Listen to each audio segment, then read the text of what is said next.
thank you for joining us on this very important special edition of InfoWars Nightly News. I want to thank David Ortiz and Linda West for the news portion of the transmission. We're going to be interspersing a lot of really big news in the next 30 minutes with the one, the only, Gerald Celente, the top trends forecaster. We're going to be looking at Obama appeals against court ruling that strikes down the NDAA Constitution killing system. Even though he says he's against the NDAA, he helped write it and then pushed for its passage and then signed it, but he's still against it. We're going to be looking at that. We're going to be looking at the takeover by the federal government of the cybersecurity and the internet. We now have a leak, confirmed leak of the executive order by Obama being passed around to media heads, the total takeover of the web. Folks, this is a serious tyranny we're entering. Now, Gerald Celente, of course, has had many best-selling books. He's predicted many of the things that have unfolded. You can find out more about his TrendsJournal on the website we're going to be giving you here in a moment. But he has been calling the Tea Party before it materialized, the collapse of the euro, the riots in Europe, years and years before. And he said a year and a half ago, he said, when Bernanke says he's not going to have QE3, you watch, they've got to do it because we'll implode if they don't. And we'll have inflation and maybe hyperinflation if they do. And so that is the path that central banks always take. And remember, they promised no QE3. Then they said, okay, you're demanding it maybe a little. Now they've said QE unlimited. And we have our article here at Infowars.com today that I wrote, new banker bailout disguised as QE3.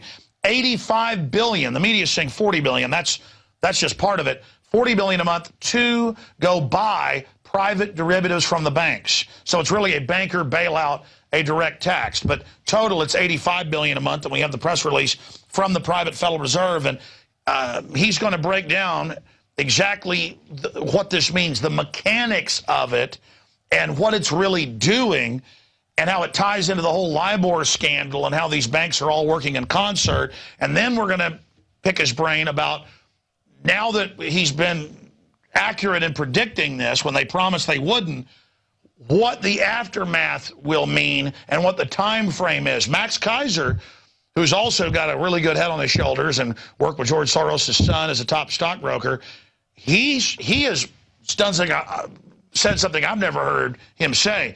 He said by next April there will be a giant total collapse, whatever that means. He's on next week to break it down. But that's my word on this. We're going to get Gerald Celente's take on it all, the head of the TrendsResearchInstitute.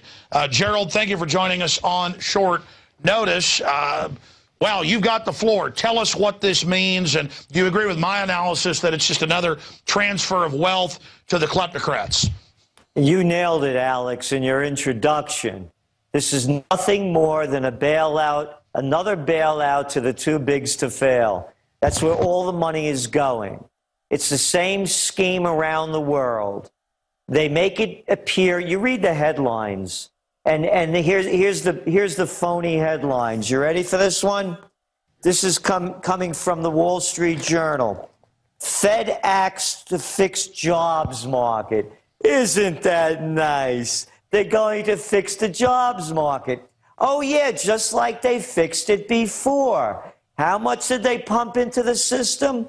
Well, depending on whose numbers you're looking at, when you go back to 2008, beginning, of course, with the Bush programs, with TARP, we're talking about $23 trillion. Oh, and what's the job market doing? Son of a gun.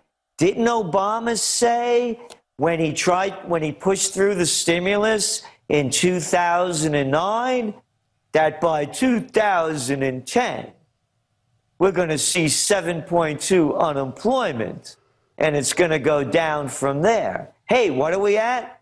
8.1. And why is it only 8.1? Because they don't add the people that drop out. So as you well know, when you look at people like John Williams' shadow stats, we're looking at 22%. And just before I get back into the QE lists, the reason why this depression looks different than the other one is that you don't see people lining up on the streets in bread lines because they have a new scam. It's called food stamps. That's right. give them food stamps, shut them up, and get them out of the movie. And that's why people can't see the real pain. So when we're looking at this quantitative easing scheme, we have to understand that when they talk about a global economy, it is indeed a global economy in every sense.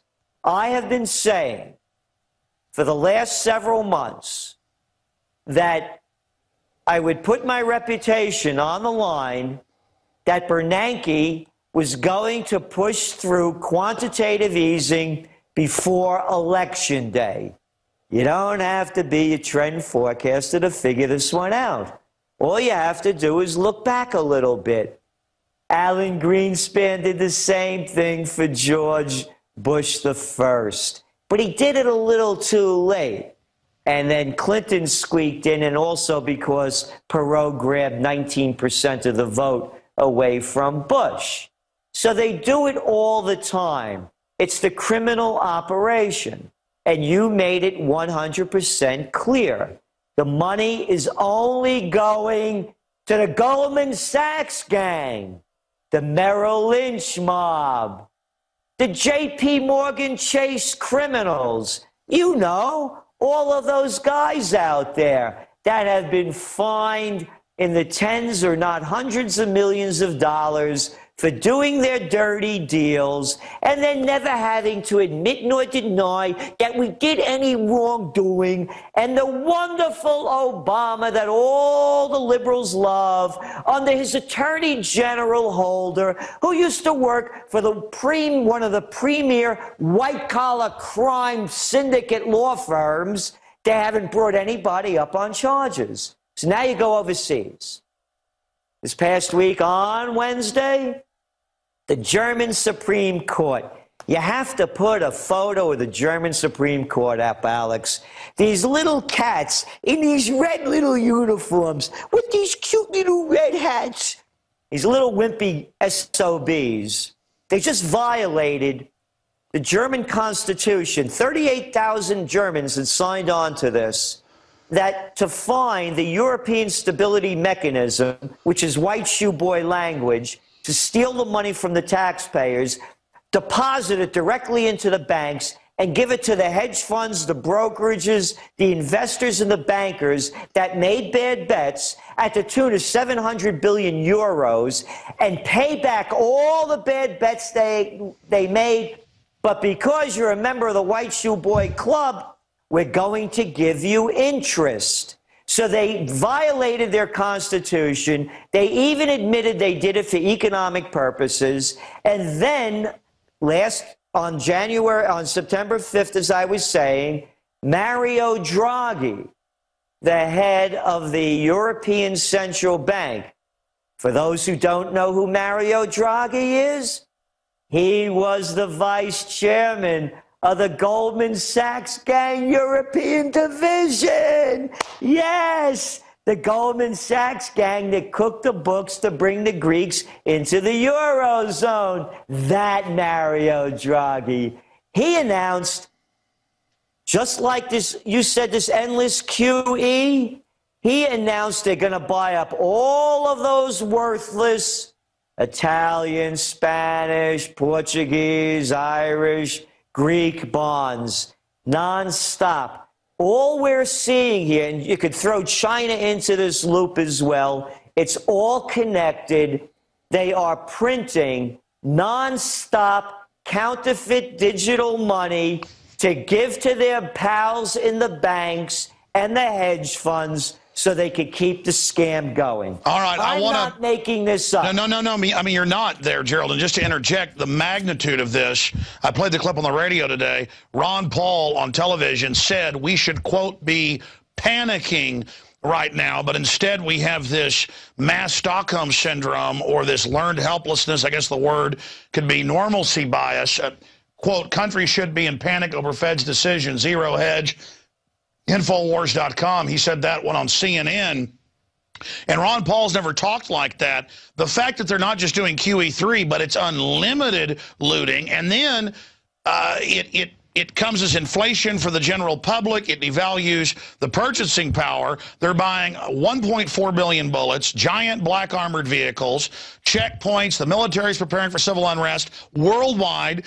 And I saw what you're talking about. Barroso over in the EU, he said, hey, we need a total federal state run by the banks over these countries. So they're capturing us by getting our governments that are their operatives to sign on to their fraudulent paper. Then they have their prostitute media, the term you coined, tell us that it's our debt, and then they're raising taxes to pay it to them. My God, they're going to go all the way here, Gerald. So that's my question to you.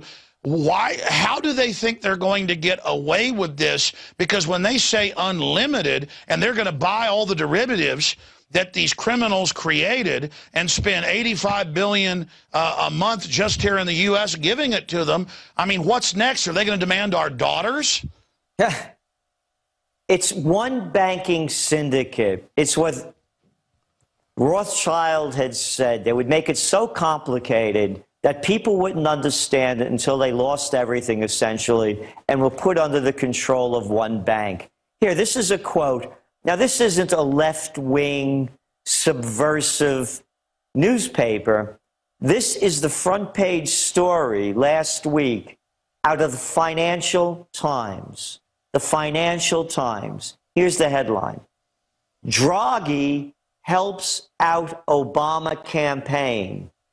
Barack Obama's chance of re-election as U.S. president rose on Thursday, and the words that did it were not his, but Mario Draghi's. Long before Mr. Obama stood up to accept the Democratic nomination in Charlotte, North Carolina, the head of the European Central Bank had sketched out a new plan to buy the bonds of the troubled Eurozone countries. That will not move the polls. It will not move a single vote. But Mr. Draghi has lowered the gravest of risks to Mr. Obama's pre-election meltdown, fear of the pre-election meltdown fear of the Eurozone that would have blown up banks, pulverized Wall Street, and routed a fragile U.S. economy back into recession.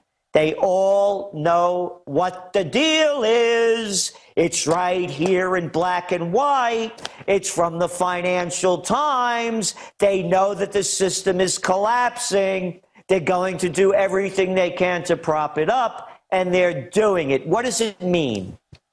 Not only inflation, and again, you know, I do Trends in the News features as part of the subscription to the Trends Journal each day. Last week, I announced on Trends in the News I was buying gold again. I had forecasted that gold prices would begin to spike. They've gone up probably about $80, $90 since I said that. Again, you can see where this is going. They're printing this counterfeit money, this digital money not worth the paper it's not printed on, devaluing everything else, forcing commodity prices higher, and here's the one that no one ever talks about anymore, hardly. In the old days, when I was a young boy, they used to have a thing that they used to promote in this country that made it seem like it was a good thing to do for wise people. Savings. Oh, you remember that quaint word, savings. You work and you put a little money away. You work and you put a little money away, and you put it in the banks. And you know what they would do with it? They would give you interest on it. Yes! Back in the old days, you would put money in the bank, and they would give you interest on it. Interest that would be ahead of inflation most of the times. Now what do? They give you nothing. They take your money. They hardly give you any interest rates, and you know why? Because America's public enemy number one, Osama bin Bernanke, has pledged and has kept doing the same dirty deal, keeping interest rates near zero. They say they're going to keep them near zero or at zero until 2015. That means everybody out there that used to, especially the elderly, that used to put money away and build a nest egg, they got a goose egg. They got zip, nada, nothing. And what they're also doing by doing this is they're forcing people that do want to get a little return on their money to play their criminal operation games like investing in the stock market. And let me stop you right there. And then Gerald Celente, who's been in gold for 30-plus years and very successful, you have a private account in another company. MF Global comes along, takes control of it, takes your 6 figures, doesn't give it back. Corzine, who advises the president, former head of the same gang, Goldman Sachs U.S., he's the Don of this area. He sits there and says, I didn't know about it. It comes out he did know about it, and they just announced last week they're not going to do anything to him. So that's my question. The signal has been sent that they can rob anything. They are taking general police, turning them into SWAT teams. They are openly preparing to arrest people and put them in re-education camps. So I guess it is confirmed, like you're issued last quarter. Next train to Auschwitz, they are going the pure tyranny route. But here's the question. Break down from your great acumen and gravitas and looking into the future on this, but now it's becoming pretty clear. I mean, you were getting called pessimist porn 4 years ago in the New York Times. Now here it is. They're going to keep telling everybody everything's wonderful while they dig in, while they move offshore, while they get armed guards.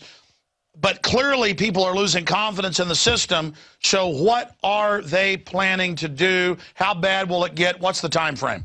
All right. What they're planning to do is making headline news. It was 9/11, 11 years later.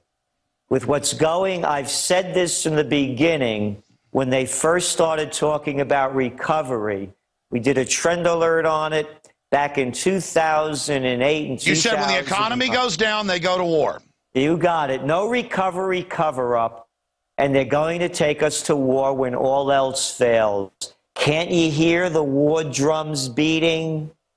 And that's what they're going to do. Look at the headlines today. What was it? University of North Dakota, Texas, Valparaiso. The fear and hysteria are already vibrating through the media. Go back, and I remember it like it was yesterday. I'll never forget back in August of 2011. You go back and you look at George W. Bush's popularity rating right after he got elected. You look at how many people were so disgusted with him. And then you look how it changed after 9/11. They're doing the same thing now. They're taking us to war. And as you well know, that war drum, you think it goes away, and then it keeps coming back with Israel talking about attacking Iran. And then you look at the news today. Alex, how many, and by the way, this has nothing to do with that movie about, Muhammad. That's like saying that World War I began, little boys and girls, when the Archduke Ferdinand was assassinated at Sarajevo. This movie is only one match in a matchbox of volatile situations that's going to light the fuse. Let's use a World War II analogy. I mean, all the forces are lining up. It's being prepared. They've sent the fleets to menace the Chinese to keep, investing and going along with the white shoe boys have. They're encircling Russia. They've got proxy wars using al-Qaeda in Libya and Syria. The Russians have pointed it out. I'm not siding with the Russians, but they're not the ones looting my country. And the white shoe boys really think they're going to push Russia and now even China around. These are guys that make 40-to-1 bets and then just take your bank account. So, I mean, I have to look at this and say, as Ron Paul said, we better panic. I agree with you. They are definitely... Better panic. This is real. This is real. Pick up the papers. Look at your site. Look at all of them. Tunisia, Yemen, Sudan, Somalia, Algeria, Bangladesh, Lebanon. Name the country. I mean, you could see it right in front of everybody's face. It is all exploding in front of us. And now this CIA-produced video showing, you know, Muhammad, the prophet, murdering women and stuff, you know, with horses. I mean, just designed to incite radical elements. I mean, this is order out of chaos. This is insanity. And here's the reality, as I see it. You know, I talk about buying gold and investing and this and that. If the United States or Israel goes to war with Iran, I've said this many times, those things aren't going to be worth anything because life is going to be so miserable. You know how they say generals keep fighting the last war? There's a reason for it. Because they can't win the one they're fighting, and they have no clue on how to fight the next one. This is going to be a very different war. This is going to be wars of weapons of mass destruction. It's going to be wars of polluted aquifers and suitcase-sized nuclear weapons. It's going to be the worst horror that science fiction could make up. And we already see the technology. It's in place. They're using it on us. Whether it's drones watching us, surveillance, all of the technology is there to wage a war of weapons of mass destruction. No, it's not an atom bomb with ICBMs. It's not tanks rolling across. It's not jets. It's a different war. And they're taking us to it. The same people that took us to Vietnam, that took us to Iraq, that took us to Afghanistan, and before that took us to to the Korean War, that lost every war, are now taking us to the first great war of the 21st century. The timeline is on time. Go back. The crash of 1929, the Great Depression, currency wars, trade wars, World War, the Panic of '08, the Great Depression. It's you know what the numbers are in Spain. They're about 40% unemployment. They're saying 25. Same in Greece, same in Portugal, same in Ireland. And you look around, Italy officially is over 10%, France over 10%. The United States, as John Williams points out, shadow stats, 22%. You can see it. The depression is here. The currency wars are on. And now you're hearing Mittens Romney and others talking about trade wars. The next is World War. What are people waiting for? Man, you're absolutely right. And we've been so close to the problem. The dumbed-down sheeple who just want to watch their sitcoms and party, they're starting to wake up a little bit. But we're almost on the opposite end. We've been so close to knowing this by researching history and trying to be informed. Yourself, myself, so many others, Ron Paul, Webster Tarpley, Dr. Paul Craig Roberts, that we're almost like the sheeple in a way. But I'm getting chills right now because we've been so close to it, we're almost expecting it and ready for it. But then I have the realization that this is real. I mean, this is really happening. And then you talk about the generals fighting the last war. The Joint Chiefs, even Dempsey, who's a warmonger. This is like 3 Joint Chiefs of Staff chairmen in a row saying, don't blame us if they go to war. We don't want a war. You got Mossad heads resigning over it. You've got anybody who knows anything like Colonel Schaefer saying we don't want this. There's a reason real war fighters who usually love a new war do not want to enter this, because you're right. It's asymmetrical, it's insane, and they also realize it's globalist bankers who want to sit back from their yachts and offshore islands and play the West off against the East so they can consolidate power and get a police state out of it. People realize this is such a hell war that they're creating, and it's got Russia looming, and the white shoe boys who are so arrogant and chutzpah, bravada, hubris-filled are probably, I mean, there's a lot of experts, a lot of top brass I've talked to on and off air. They say this could go thermonuclear. I mean, this is going to get out of hand. This is going to make World War II look like a cakewalk. So I hope all the good old boys that talk about glass parking lotting all the Arabs, I hope they're ready for $20 a gallon gas if that happens. I hope they're ready for bioweapons in the streets. I hope they're ready for cities burning when the welfare people riot, because this isn't a game. You know, Homeland Security thinks it's cute. They're running ads about get ready for a zombie apocalypse as an archetype archetype of the public. It's like Satan's running this or something, Gerald. I mean, you couldn't come up with a more diabolical geopolitical plan than what these Harvard, Wall Street scumbag, crazy people have done. Because you know what? I have been freaking out, like Ron Paul says, for years. I knew it was coming. But now it's not over the hill. It's not down the street. It's 6 inches in front of our nose, and it stinks like a pile of dead corpses. And they're telling me it's pumpkin pie. They're telling me it's key lime pie to eat it. I mean, how far does this damn insanity have to go? And you're right. It's exactly what it is. It's right in front of our noses. You know, I look at these people that are in charge. It's not only what they say, it's who says it. And how can anybody believe them? Just by looking at them. You know what I look at these people? It's like they're like an anti-human race. They're not human, they're anti-human. All of their actions, again, they pollute our water. They poison our food. They destroy our minds. They wreak havoc on the earth. This isn't human, they're anti-human. All of their actions are anti-human. You know, they say Obama, you know, he's from Kenya, he's from here. I think this cat's from Galaxy 9. And right behind him is Mittens. And all of them. Who's even weirder? I'm telling you, they're doing anti-human deeds. These are not things that conscious people who care about the human race do. You know, you were mentioning about all of these people and the destruction that they bring us. Think of Dwight D. Eisenhower, 5-star general, supreme commander of the Allied forces, 2-term president, and a Republican. He tells us that the military-industrial complex is taking over the nation. It will rob us of the genius of our scientists, the sweat of the laborers, and the future of the children. Now think about this, Alex. What was the major war that Eisenhower got us into? How about none?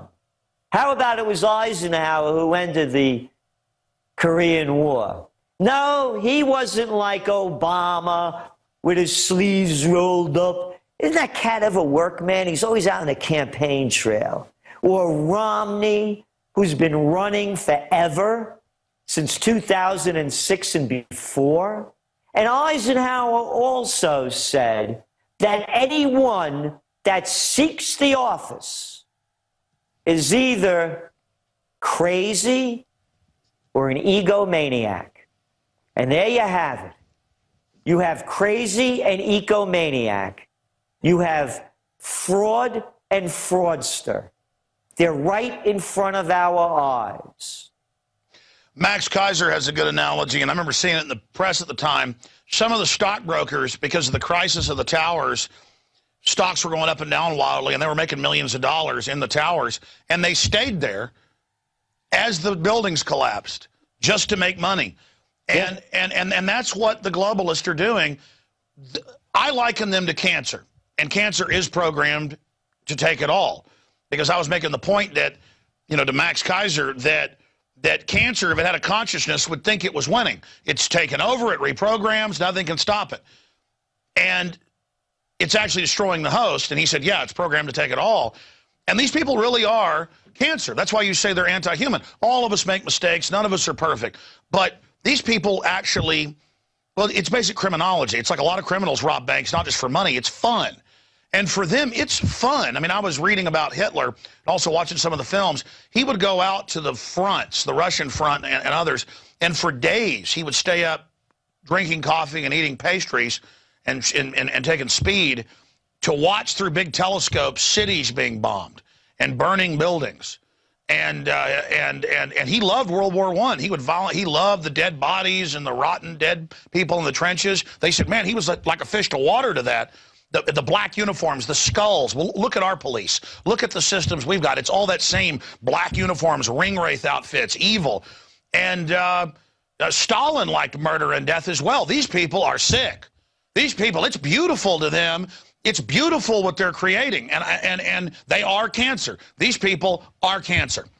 As I said, they're members of the anti-human race. And when people ask me, when are things going to change? And I keep saying it over and over again. Nothing is going to change until the individual changes. And when enough individuals change, they don't accept this kind of behavior from the people that want to lead them. I've made this very clear. I am not going to vote for president in this election. I refuse to vote for a lesser of two evils. I don't hang out with lesser of two evils. I don't go out with them. I don't do business with them. I'll be damned if I'm going to vote for one to run my life and run my country. And then people say, well, why don't you put a write-in ballot or vote for so-and-so? No, because then that shows, they use the numbers to show that you're promoting their system and you put you down as somebody that voted. I will no longer be a part of this criminality. And again, only speaking for myself, you know my motto, think for yourself. I will not be part of this corrupt crime family that they like to call the Republicans and the Democrats. Well said. But you're better off calling them the Bananos or the Gambinos. Absolutely. Tell people where your motto of TrendsJournal.com, TrendsResearch.com came from. I mean, what would your dad think? What would your dad think today, before you tell the story? What was your dad, if your dad was alive today, seeing all this happen? If my grandfather was alive today, seeing what happened, I think they would think they'd woken up on another planet. But what would your dad say about this today? Well, he would say, I'm glad I'm getting old, and I don't have to live in this place anymore because I can see where it's going. When I was a little boy, my mother used to want to get me the hell out of the house. I was such a troublemaker. So on Saturdays, my father would go out for business, take me along with him, and I'd be shooting my mouth off. And he'd look over at me in an Italian, he'd say to me when I'm running my mouth, he'd say, Papagallo, parrot, stop repeating what everybody else is saying and think for yourself. And I heard that a couple of times, and I respected my father as I did my aunts and uncles and the elders, and I never wanted to make a fool of myself. So before I opened my mouth, number one, I knew I had to know what I was talking about. I had to have the facts. And the second one was I didn't want to repeat what everybody else was saying because that was the popular thing. And another funny thing, I never rebelled. My generation rebelled. I looked up to my elders. I have a whole wall over here of all my ancestors because I knew that I didn't know and they knew. Did they know everything? No. But everything they knew that they taught me. And that's the difference, by the way, of what's going on now. Young people have no reference point. They don't remember when America used to have, here's an arcane thought, Alex, there used to be a thing called hardware stores. Yeah, before Home Depot, before Lowe's. They were all over the place. There was a thing called an entrepreneur. I love Mittens Romney gets out there and he brags about creating staples. Oh, wonderful. You put all those stationery stores that used to be in every neighborhood out of business, and now you can take home $62.50 a week after you work in Staples and all your taxes and everything else comes out. People have no reference point when there was style and quality in this country, when we really built magnificent cities that are now going into the dust. And as I say, the only way I see America coming back is by going back. Going back to a time when there was courage and dignity, when there was respect and integrity and passion. You can see it in the buildings that are rotting in Detroit and in Cincinnati. You can see it when America led the world in infrastructure, and now we have trains that are speeding into the 20th century, let alone the 21st. You can see it by the dignity of our president. When you had a man like Eisenhower and not a little Calfone like Obama being lifted up by a pizza man with his arms out like this. Could you imagine Eisenhower doing that? Could you imagine our presidents having their wives come out at the conventions to say how great my guy is and what a wonderful daddy he is. Look what this country's devolved into. The only way we're going to get ahead, I believe, is by having a renaissance, and that means going back to American quality. Well, all of that is great, and I agree with you, but now they have thrown another curveball, unlimited quantitative easing, which it'd be bad enough if they really gave it to the banks and said loan, but as you know, in the last 5 years, the banks won't loan anything. They hoard the money. The only place you've got really big inflation is in the luxury items because they're giving themselves the money. That's their way to stop real hyperinflation, is just to make sure we don't get any of it. But if you're going to have inflation, might as well have it be into the economy at first and get some benefit up against the bad. But instead, it's this weirdness where only the elite shops and the luxury stuff, you know, gets more expensive and they're making money hand over fist. But all the little restaurants I used to go to, all the places, they're all closed, they're all boarded up. Austin's one of the better off cities in the country, and it's bad. Everybody I know, including executives, doctors, you name it, they're making a lot less. People are moving in. Families are having to move in together. Everybody's got 2, 3 service jobs. It's getting worse and worse and worse and worse and worse and worse by the minute, and the health care plan is really written by the insurance companies to let government and insurance companies take over care and make you buy it.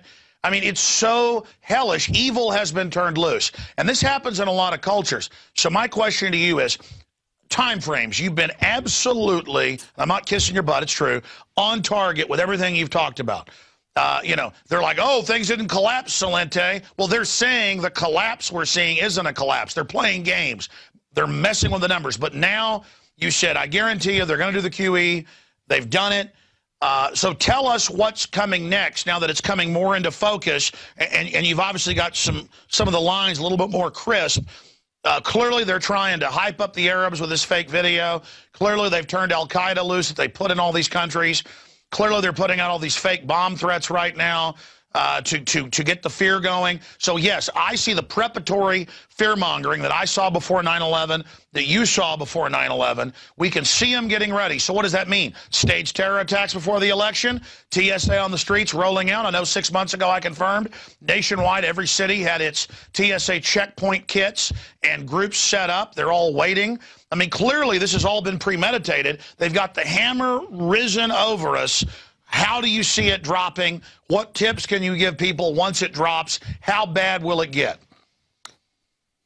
I believe that just as Mario Draghi and the Financial Times reported, they're going to hold this together until the elections financially on the economic end. All of this stimulus won't do anything, as you clearly point out, other than enrich the very rich. That's all it does. It didn't do anything before. Why should it work now? The same thing over in Europe. And you look what's going on in China as well, Brazil. You go around the world. It's all unraveling. I believe they're going to hold the economy together until after the election. And we'll probably start seeing the unwinding happening around March. I also believe that there's a high probability that we're not going to be thinking about the economy come election day, as the geopolitical trends are now shaping up. This is not going to stop. Look, Alex, Terror Tuesdays, where Obama signs off on how many drones they're going to send in to wipe out people. The Afghan war that keeps getting worse. Look at the slaughters. Every day you're seeing slaughters going on through Iraq. Africa is unraveling continually. The strikers in South Africa, Mali unraveling. Oh, by the way, that's happening as a result of the takedown of Gaddafi. Syria turning into a hellish civil war. Libya going in and never having ended the civil war. That ramping up. More destabilization in Europe. So as I see it, I believe that the economic collapse is more likely to happen around March or April, as Max Kaiser points out, but more of a geopolitical crisis that is going to take people's minds off the minor issues of the presidential reality show. No, I totally agree, because World War I, World War II, but there's also famous letters from 600, 700 years ago during 30 years, 100-year wars between the French and the British, who were actually the French Norman that had already conquered, and they would write letters. These are in the National Archives in England. People can pull them up. Oh, cousin, I'm having troubles at home. Can we have a war? Just to get everybody killing each other, but two royal families that are literally, you couldn't even tell the princes apart, kind of like the czars and, the Brits when they were first cousins. The two kings looked identical. That was just 100 years ago or less. Well, and they would just have a war to kill off their young men and give them something to fight with. I mean, this is so sick. So you're right. As you said a year ago, or it was over a year ago, you said the first great war of the 21st century. That's where this leads. And so once they've pumped everything up, posed as saviors, stolen the money that they claim was to get the economy going, they'll just have a whole bunch of giant wars and some terror attacks and start having TSA grope our wives and children on the side of the highway, and we'll all bow and fetch to them for keeping us safe. And we just march into pure technocratic slavery. And now they got cybersecurity executive orders. They admit shut down the web. They're talking about shutting off people that don't like them. And I guess they're going to try to come arrest us, Gerald. I mean, I guess that's it. Yeah, well, that's why we wrote that. I guess was it the Spring Trends Journal? All aboard, next train to Auschwitz. Kiss those calories goodbye. And it wasn't as though the people didn't know what was going on. The people didn't stand up and take action, just like they're not taking it now. You mark my words, Alex. You're going to see El Presidente of los Estados Unidos. I say that because the joint's turned into a banana republic, where the cops arrest a little kid in Pennsylvania yesterday, Philadelphia, a 2-year-old kid, 2 years old, for peeing on a lamppost. This is what they do in third world nations. They crack down on the little people. So what you're going to see is when El Presidente hits the stage, like he did when he started the Libyan war, with that, gravitas is, I'm the commander-in-chief, and this is why we're doing what we have to do.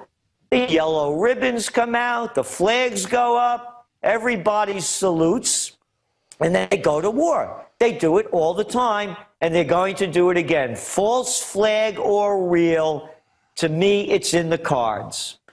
And you can see the preparation for collapse of society. What are solutions to counteract this? Again, I keep saying this. It goes back to the human spirit. It's what you're doing, what I'm doing, with the people that are working with you and me, the people that are listening to you and to me that want to make a positive difference. I'm up here in Kingston, New York. Uptown, they call it. It's a great little place. All the people, virtually, and I say all of the people are in it with each other. Every shop owner here, every restaurant, everyone wants to see everyone doing well. We have farmers markets. We're all trying to help each other. That's where it begins. And we have to break away from these chains. I keep saying it. Begin with breaking the chains. And like I say, if you think Olive Garden's Italian food, you're out of your mind. Go to your local place. I won't go to a Dunkin' Donuts. I go to Hudson Valley Coffee Shop.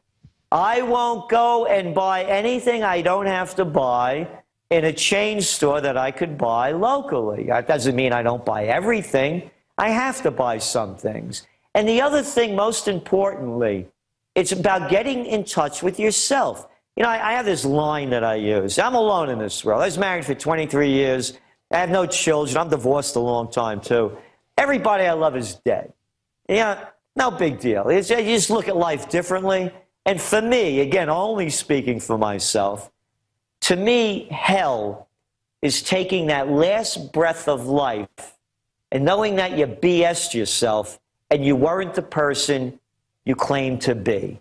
So what I suggest is that everyone look at themselves and saying, is this the way you want to trip out of here? Are you okay with yourself?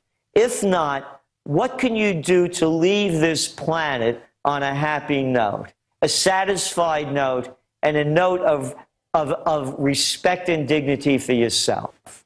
And I believe when more people do that, they won't take the crap from these two-bit politicians and a bunch of suck-up bureaucrats and other psychopaths and sociopaths. They'll demand greatness. You're right. And here's an example. Let the big crooks get away with it. A cop sees a 2-year-old unzip their pants and start peeing on a lamppost.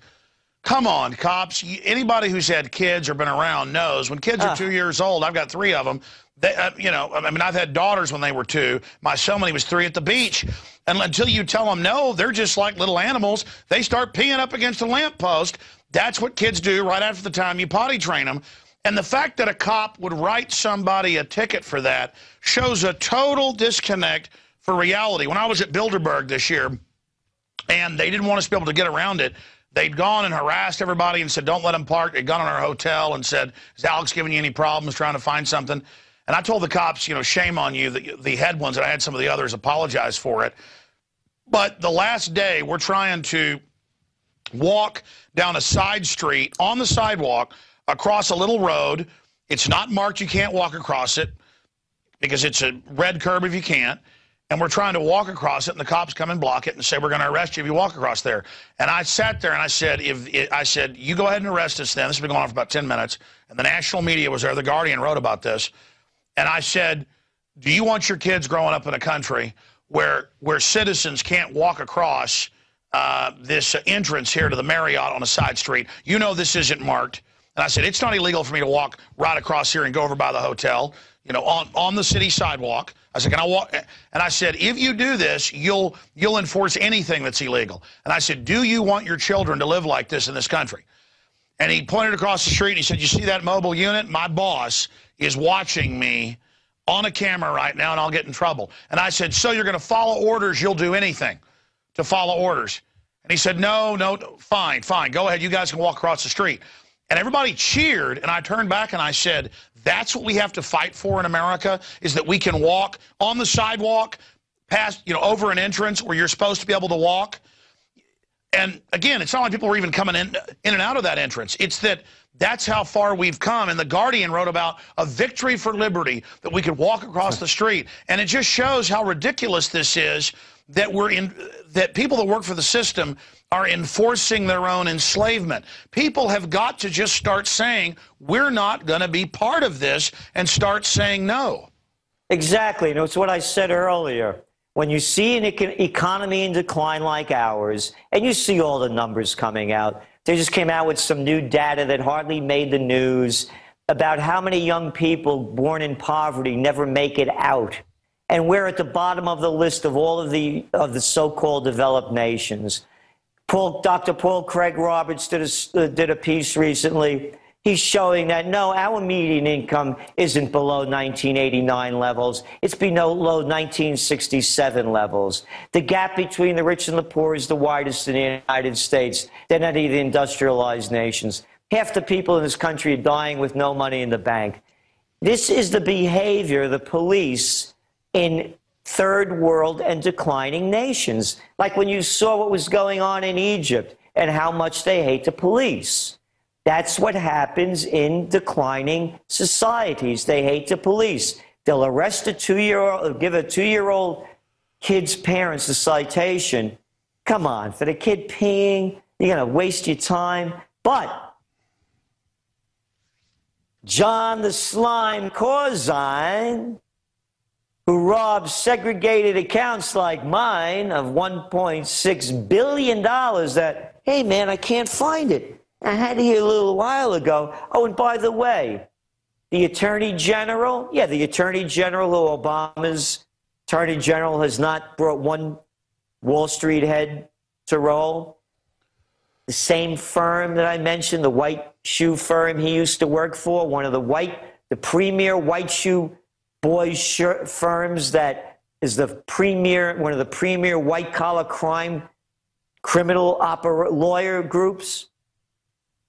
They also represent MF Global, Yes, the one that John Corzine also, brought And the down. heads of the different SECs and things, they were all worked for Goldman Sachs or directly under Corzine. I mean, this is a criminal group, and I guess they're going to take it all the way to the wall. I notice now they're starting little private cities for themselves where we're all chased by drones and combat troops and are slaves, and they're all back to the castles. I mean, they're going back to the castles. Yeah, that's what's going on. And again, the whole game is rigged. You don't have a shot at making it straight. By the way, when you're going to start seeing crime really, really start to escalate, they say that the fish rots from the head down. And everybody out there sees what's going on. And we're just riffing now about Corzine and all these other guys that get off with no time and all their money. So everybody else sees it. They say, hey, if they're doing it, why shouldn't I? That's the way of the world. You have to be a sucker to play it straight. So now what you're seeing, again, when you add up all the data, as you well know, what is it now? 20% of the children are living in poverty? How many of them are going to get out? Very few. They come from nothing, they have nothing, and they'll do anything to get something. So you can see how this whole cycle of violence and crime keeps building on itself. Which is legalized slavery, because they get the kids for petty things or even being late to class, put them in juvenile hall, they get beat up, they get inducted into a gang. Now they get an education in crime, or they become cops, and the cycle continues. It's legalized slavery. I got two final points, and I want to plug the Journal here because it's so invaluable for folks out there. But guns of pot users to be confiscated. Federal court ruled they can do asset forfeiture seizure for any substance abuse, including prescription drugs, alcohol, or marijuana. So now the ATF will decide if you're a substance abuser, no judge, no jury, no 68 Gun Control Act, you're not a felon, and take your guns. So now the pot users are going to have their guns taken. I mean, the magnitude of all of this just absolutely makes your head spin when you realize that they are just trying to bring us to a road warrior level society. Obama said he'd get our guns one way or another. I mean, what's your take on that? Well, the take is very simple. We began this by talking about the economy. I mentioned about how young people have no reference point when there used to be small farms, small businesses, small agriculture, when there were a lot of people that were in the communications business and it wasn't all closed up. It's a takeover. We're talking about the central banks in Europe tying in with the central banks in the United States. Oh, and by the way, that European Supreme Court ruling, again, with those cats in the red hats and those little red robes, they also took power out of the Bundestag, the German government, and transferred it into Brussels. So now you're going to have two major central banks working with each other, the Brussels central banks, and you mentioned Brasso before, about how they're going to start taking all the power away from the European nations and centralizing it. So what it all adds up to, and what we're only talking now about the details, Alex, of fascism, the merger of corporate and state powers. It's been a takeover. The corporations run the game. There was no such thing when I was a young guy of hedge funds and private equity groups owning corporations. They've put their people in every government. You look at Brazil, you look at African countries, New Zealand, it's always Goldman Sachs, JP Morgan. They've got the regulators, they got the judges. I mean, I've never seen, and I've studied history deeply, in modern history, such a massive unification of crooks who are just literally running the police and everything else. God help us. Gerald Celente, we've got to help ourselves. God helps those that help themselves, as we know. Trust in God, but row away from the rocks. The Bedouins saying, trust in God, but tie up your camel. I mean, I guess, Hunter S. Thompson kind of ripped off that and said, trust in God, pray to God, but row away from the rocks. People need to support prisonplanet.tv. They need to subscribe. They need to share their username and passcode with up to 6 people. They need to spread the word by word of mouth, because information and awareness and resistance can stop this. And they need to support or the organic farms and the small shops. And I go to secondhand shops for clothes. You can find even better stuff for nothing, because it is about the quality. But like, getting back to you, the Trends Journal, world class. I mean, I can't learn much from, quite a few people, but I learned something eagerly from that when you were nice enough to send us the PDF of it even before the physical magazine comes out. The weekly alerts, all of it at TrendsJournal.com. Tell people, because you never plug yourself, how they can subscribe, how they can sign up, and even if they can hear you here for free coming on once a month or something, hey, support somebody. Because look, it turns out $500 million, and I already knew this, but it was now in the news, of stimulus money went to MSNBC to push their anti-freedom crap, to not hire anybody, but to give bonuses to all those propagandists. They also got another $500 million a few years ago in the bailout, the companies that own NBC. I mean, it's so classic. These are literally paid mercenary mouthpieces in mainstream media. You and I, in our operations, we don't have that. And so people need to understand, if they're watching out there on the internet, you need to support this information. Yeah, the more people that support people like you, myself, and others that are putting out the word, the greater the chances are that we're going to move into a more positive future. If they keep putting their money in with the people that are raping them, guess what? They're going to continue to get raped. So the more that comes in, the more we can put out. It's as simple as that. And with the Trends Journal, which our website is TrendsJournal.com, we know that people are having a difficult time, and we offer a discount request. There's a little form there. Just fill it out, nothing personal. We try to make the Trends Journal available to everyone. And the reason we do it is because the purpose of the Trends Journal, it's not about me, it's about you. It's about helping you prepare, helping you survive, helping you thrive, so that you could plan for the future. And if you see the future coming, then you know how to navigate it. And I have to say that, we've been around since 32 years, and our track record is second to none. And we're very fearful of what's going to go on in the future, and we need you to help us make a better future and a better present. By the way, I hate these politicians that say, I want to make the world better for our children and our children's children. How about making it better right now? And that's what the Trends Journal is really about, making it better now. In closing here, Gerald, we'll let you go because I know you're a busy man, and I appreciate the hour you just spent with us. Very gracious. It's very simple. I've been covering Bilderberg in person now for 7 years, but I've been covering it for 17 years on air. And it's just one of the big crime syndicate meetings. They tried to deny it existed, but then myself and others forced it out in the open, Jim Tucker and others. But from his moles, and now some of the moles we have, and staff we talk to before they throw us out, and then the Bilderberg group is so mean to them, doesn't give them tips, yells at them for no reason, that they always end up giving us data after. That while they're serving them coffee and drinks and things at these board meetings, like a UN meeting, they talk about those protesters. I want to shut the economy off quicker so that they don't have the money to come protest us. And they talk about getting rid of the complex free economies, local economies, to control us. They're feudalists. They're oligarchs. They constantly talk about, and they have debates. Well, if we raise gas prices too much, they'll riot and throw us out. But we want to raise it enough to impoverish them. I mean, they actually talk, because we always go to the hotels beforehand, 2 days before, and they're like, listen, we'll get fired, we'll get arrested. No way, bud, don't you? And I'm like, just take our card, just call us. And they're like, it's all true. We're not allowed to look them in the eyes. They told us we're scum. Here's some documents. They were saying they want to bankrupt everyone. Those people are evil. I thought you were a kook.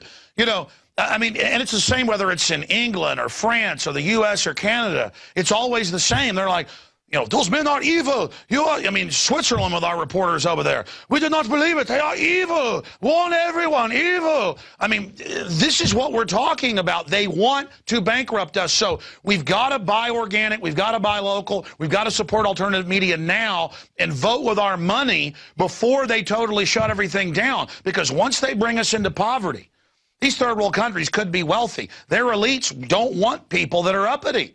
They want them as slaves. They want us as sharecroppers. I know I'm ranting, but final comments on that. People need to subscribe to prisonplanet.tv and spread the word, and they need to subscribe to trendsjournal.com. They need, just like you in your speech said, support your local farmers market and shops, people really better support us because we're facing, possible, prison or being killed. I'm not going to lie here, folks. This is real. No, it's real. All you have to do is look what's going on around the world. It's going to play near a neighborhood near you. And you, as you well know, who are the first people they eliminate? The intellectuals, the people that are showing what's going on. They hate us because we're exposing the fraud. And as I said, when you're talking about they're evil, to me, man, they're members of the anti-human race. There's a big galaxy out there. Look up into the sky. I don't know where these cats are coming from, but boy, they don't have the heart or soul or anybody that I know. Well, I instinctively, they call it God-fearing, but just if I even think about doing something bad or see somebody do something bad to somebody who doesn't have it coming to them, I just have this horrible feeling like, hey, the universe doesn't like that. And it's so strong, and I just can't imagine. I watch these people, and they just enjoy hurting people for no reason, and I'm just like, man, I'm glad I'm not them. I mean, you're right, they are screwed up. I watched all of both conventions. I have to because of my job. And I could not believe this show that they put on. One lie after another, every cheap applause line you could believe. And then I have to tell you, they put on a great show. It's part Super Bowl halftime and mega church revival meeting. And the sheep will buy it. And so when you see the level of manipulation and weigh that against the emptiness of what they say and all of the broken promises, what do people expect? No one would associate with these kind of people in business or in life or in relationships, yet we're handing over our lives to them. So yes, we need... The more that we get, the more that we could give. I know how much you give. I know how much you're out there. I don't know how hard you work, but I only could imagine because I know what I have to do to stay, on top of the news and ahead of the trends. It's nonstop. So the more people that help us, the more it helps everybody. Well, and I think what we're getting down to it is we're all in this together. I mean, I'll go back 10 years ago, sitting there watching the globalists engage in divide and conquer. And at some levels, not that you even dislike people, but they're taught to dislike you. So you go, well, fine, I dislike you too.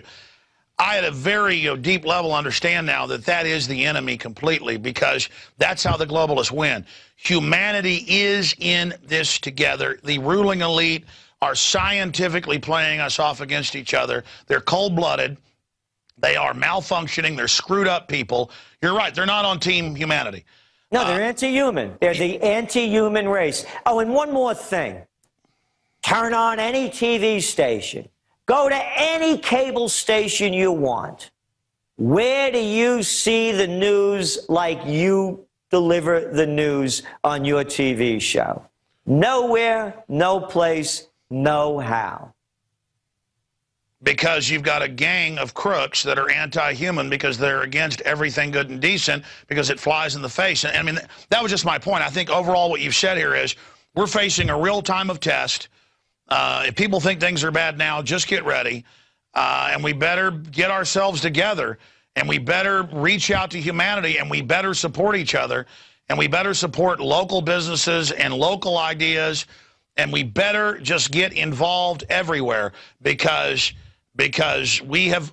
See, here's the problem. When you get an evil system going, the most corrupt end up gravitating to the top, and then there's always somebody more evil who kicks them out, and it's almost like an accelerated evolution of evil, or a race to the bottom, until you get the most crazy, control freak, murdering, death-loving people in. And that's the point we've reached. Well, Gerald Celente, I think this was the most powerful talk we've ever had, and I think that's because we are now coming down to the line. Over in the Middle East, Africa, Latin America, Asia, they're already dying by the millions of starvation every year. 15 million a year adults, about 15 million children, 30 million. They're already being bombed by drones. They're already being, Western governments funding the next group to attack them. They're already living in huts with mosquitoes biting them all day. They're already watching their kids starve to death. And I just feel sorry for all the dumb yuppies out there because you have no idea what you're getting ready to face if this goes all the way. Gerald Celente, final comment. Well, yeah, you really said it, because, when you're seeing what's going on over there, it's going to happen here. You don't have to have a stretch of the imagination to figure it out. As we're talking, anybody could go on the computer and do your own homework and add up the embassies that are being attacked, add up the ones that are being burned, add up all of the violence going on. It's going to happen here, as I said, and when it does, false flag or real, bam, the hammer's going to come down, the gates are going to go up, and freedom is going to be lost. It's going to the end of the United States of America. It's happening in front of us. This is not a stretch of the imagination. We saw what happened with 9/11.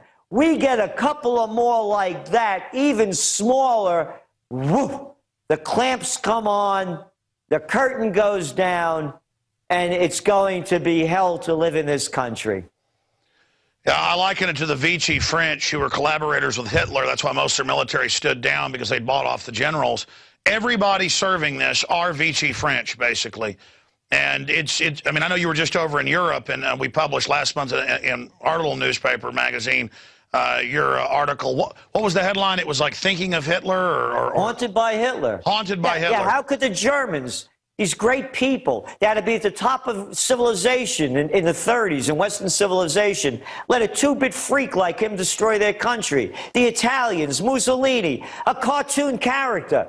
Right over here, folks. Turn on the presidential reality show. You want to see a bunch of two-bit freaks? They're there for you. Hey, how about that cat over there in California? The guy running for Congress. Oh, Alex, if you get an abortion, your cancer rate goes up. Or the guy in Missouri. Hey, ladies, if you get raped, don't worry about it. It's an unimmaculate conception. It'll never happen. These people are out of their minds, and they're running your lives. Gerald Celente, TrendsResearch.com, TrendsJournal.com. Thank you so much. A very powerful radio broadcast, and I hope to air some excerpts of this on the Sunday transmission, 4 to 6 p.m. Thank you so much, Gerald. Hey, thank you, Alex, for all you're doing. Man, wow. Well, there goes Gerald Celente.